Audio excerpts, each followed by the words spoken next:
जय जोहार, नमस्कार। छत्तीसगढ़ यह न्यूज़ देख रहे हैं आप। छत्तीसगढ़ की तमाम बड़ी खबरों को विस्तार से बताएंगे, जो लोगों की जिंदगी से जुड़ी हुई बहुत ही महत्वपूर्ण खबर है। इससे पहले आप छत्तीसगढ़ से हैं और छत्तीसगढ़ समाचार ठीक इसी प्रकार रोजाना देखना चाहते हैं तो नीचे लाल कलर के सब्सक्राइब बटन को दबा करके चैनल को सब्सक्राइब कर लेना है। प्रधानमंत्री नरेंद्र मोदी ने देश भर में प्रधानमंत्री विद्यालय योजना, इस योजना के तहत प्रधानमंत्री ने करीब 14,000 स्कूलों को उन्नत बनाने की घोषणा की है। श्री मोदी ने कहा कि पीएमसी विद्यालय देश के लिए स्कूल का रोल मॉडल बनेगा, जो राष्ट्रीय शिक्षा नीति 2020 के मुताबिक होगा। प्रधानमंत्री ने कहा कि उन्हें पूरा भरोसा है इस योजना के तहत देश के लाखों विद्यार्थियों को फायदा मिलेगा। इसमें पढ़ाई के नए तरीकों के लिए जोर दिया जाएगा।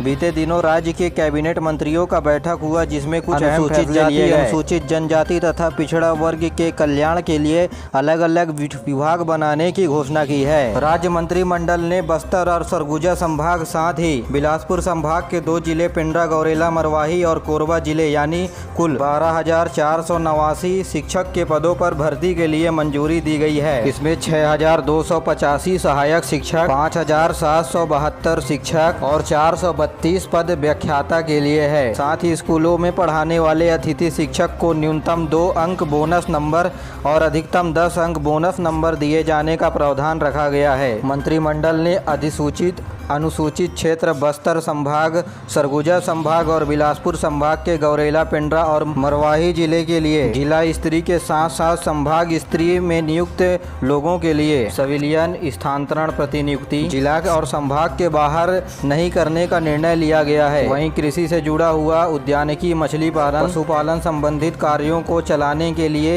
एक ही जगह पर कृषि भवन बनाने का निर्णय लिया गया है। साथ ही लोक निर्माण विभाग में सहायक मानचित्रकारी के 43 पदों की चयन सूची 1 साल तक प्रभावी रहने के लिए मंजूरी दिया गया है। मंत्रिमंडल ने भारत के 75 साल अमृत महोत्सव के दौरान छत्तीसगढ़ के संस्कृति में आधारित डॉक्यूमेंट्री फिल्म बनाने के लिए मंजूरी दी गई है। इस डॉक्यूमेंट्री फिल्म में स्वतंत्रता से 75 साल तथा अगले 25 सालों के बारे में जानकारी दी जाएगी। मुख्यमंत्री भूपेश बघेल ने पारंपरिक और स्थानीय खेलों को बढ़ावा देने के लिए नई पहल की है, इसलिए छत्तीसगढ़ में ओलंपिक खेलों का आयोजन किया जाएगा। खेल में बच्चों से लेकर बुजुर्ग तक बनेंगे प्रतिभागी।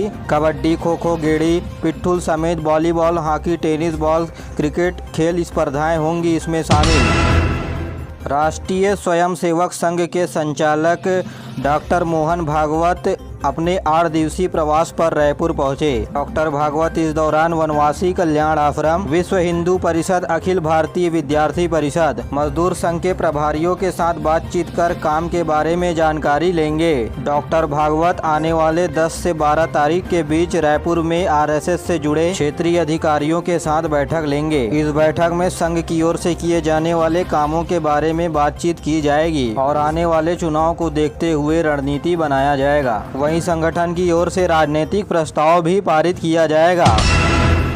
भारतीय जनता पार्टी के राष्ट्रीय अध्यक्ष जगत प्रकाश नड्डा रायपुर 9 सितंबर को प्रवास पर पहुंचेंगे और संघ के प्रस्तावित बैठकों में श्री नड्डा शामिल होंगे। भारतीय जनता पार्टी के राष्ट्रीय अध्यक्ष के दौरे को लेकर के प्रदेश भर के कार्यकर्ताओं में उत्साह का माहौल है और उनकी अगुवाई के लिए जोरदार तैयारी चल रहा है। अग्निपथ योजना में महिला सैन्य में भर्ती होने के लिए पंजीयन की आज अंतिम तारीख है। इच्छुक अभ्यर्थियों को ज्वाइन इंडियन आर्मी के वेबसाइट पर पंजीयन करवाना होगा जरूरी। खबर के मुताबिक छत्तीसगढ़ और मध्य प्रदेश में संयुक्त रूप से महिला अग्निवीर सैनिकों की भर्ती 17 अक्टूबर से 22 अक्टूबर के बीच जबलपुर, मध्य प्रदेश में आयोजित कराया जा रहा है।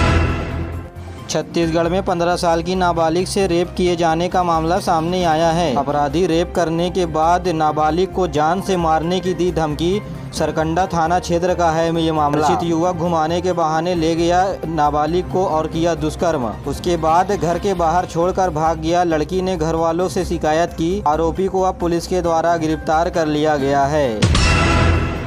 छत्तीसगढ़ का 32वां जिला मनिंद्रगढ़ चिरमिरी भरतपुर का शुभारंभ 9 सितंबर को होने जा रहा है, तो वहीं 33वां जिला शक्ति का शुभारंभ 10 सितंबर को होने जा रहा है। छत्तीसगढ़ में अब तक 5 नए जिले बनने थे, जिसमें से 3 जिलों का उद्घाटन मुख्यमंत्री कर चुके हैं, जबकि शक्ति मनिंद्रगढ़ चिरमिरी भरतपुर जिले का उद्घाटन 9 और 10 सितंबर को होगा। बता दें कि शक्ति जिले का उद्घाटन 10 सितंबर को होगा, तो वहीं उससे पहले मनिंद्रगढ़ चिरमिरी भरतपुर जिले का उद्घाटन 9 सितंबर को होगा, जहां 10 सितंबर से छत्तीसगढ़ में कुल जिलों की संख्या 33 हो जाएगी। आपको बता दें कि जिले का उद्घाटन पहले 11 सितंबर को किया जा रहा था, लेकिन 9 सितंबर को भारतीय जनता पार्टी के राष्ट्रीय अध्यक्ष जेपी नड्डा का आगमन रायपुर में होने जा रहा है, जिसके चलते सरकार के द्वारा तारीखों में भी परिवर्तन किया गया है। छत्तीसगढ़ में स्थानीय भाषा को बढ़ावा देने के लिए एक नई पहल की जा रही है। छत्तीसगढ़ के स्कूलों में अब हफ्ते में एक दिन छत्तीसगढ़ी और आदिवासी में पढ़ाई होगी। जी हां, मुख्य रूप से सरगुजा और बस्तर संभाग में स्थानीय बोली में होगी पढ़ाई। अन्य क्षेत्रों के लिए छत्तीसगढ़ी में तैयार कराया गया है पाठ्यक्रम। आपको बता दें कि बिलासपुर, रायपुर, दुर्ग संभाग में हफ्ते में एक दिन छत्तीसगढ़ी में पढ़ाया जाएगा। छत्तीसगढ़ बलौद की बेटी का इंडियन फुटबॉल टीम में हुआ सिलेक्शन। साउथ एशियन चैंपियनशिप में खेलेगी किरण पिस्दा। यही टीम नेपाल में आयोजित साउथ इंडियन फुटबॉल चैंपियनशिप में खेलने जा रही है। ग्रुप ए में टीम का पहला मुकाबला पाकिस्तान की महिलाओं से होगा। किरण महिला फुटबॉल की सीनियर नेशनल टीम में चयन होने वाली छत्तीसगढ़ की पहली महिला खिलाड़ी है। आपको बता दें कि किरण पिस्दा बलौद जिले की रहने वाली है। वे रायपुर के कोटा स्थित स्वामी विवेकानंद स्टेडियम में खेल विभाग में बालिका फुटबॉल अकादमी में प्रशिक्षण लेती है। छत्तीसगढ़ में यह फुटबॉल अकादमी का साल 2020 में शुरू हुआ था। फुटबॉल प्रशिक्षण सरिता कुजूर टोप्पो ने बताया कि किरण बहुत ही जुझारू और मेहनती खिलाड़ी है। दीपावली से पहले अब प्रदेश के लोगों का जेब भारी होने वाला है। जी हां, प्रदेश में गाड़ी खरीदना होगा अब महंगा। सरकार ने नई गाड़ियों की लाइफ टाइम टैक्स 1% बढ़ा दिया है। 10 लाख की गाड़ी पर अब 1 लाख रुपए सरकार को देना होगा टैक्स। आपको बता दें कि पिछले 5 सालों के बाद बढ़ाया गया है टैक्स। यदि हम केवल कारों की बात करें तो इन पर लाइफ टाइम टैक्स अब 9% की जगह 10% हो गया है, यानी 10 लाख की गाड़ी खरीदने पर 1 लाख रुपए का टैक्स देना होगा। इस संबंध में परिवहन विभाग ने 26 अगस्त को राजपत्र में अधिसूचना प्रकाशित की है। 29 अगस्त को सभी ऑटो डीलर्स को इसकी जानकारी दे दी गई है और इस अधिसूचना को परिवहन पोर्टल पर अब लागू कर दिया गया है। वही मोटरसाइकिल खरीदने पर सरकार को दी जाने वाले टैक्स का 7% से बढ़ाकर 8% कर दिया गया है। 5 लाख रुपए तक की कीमत वाली कारों को खरीदने पर 8% के बजाय अब 9% टैक्स देना होगा। आपको बता दें कि मोटरसाइकिल की कीमत लगातार बढ़ते जा रही है, स्थानीय वजह से और महंगी हुई है। आपको बता दें कि छत्तीसगढ़ में मोटरसाइकिल से लेकर ट्रैक्टर, मालवाहक तक सालाना बिक्री औसतन 4,60,000 से अधिक वाहनों की बिक्री होती है। इनमें से 35% गाड़ियों की बिक्री दीपावली और नवरात्रि पर हो जाती है। इस सीजन ग्राहकों को सौदा महंगा लगा तो वाहनों की खरीदी में गिरावट आ सकती है।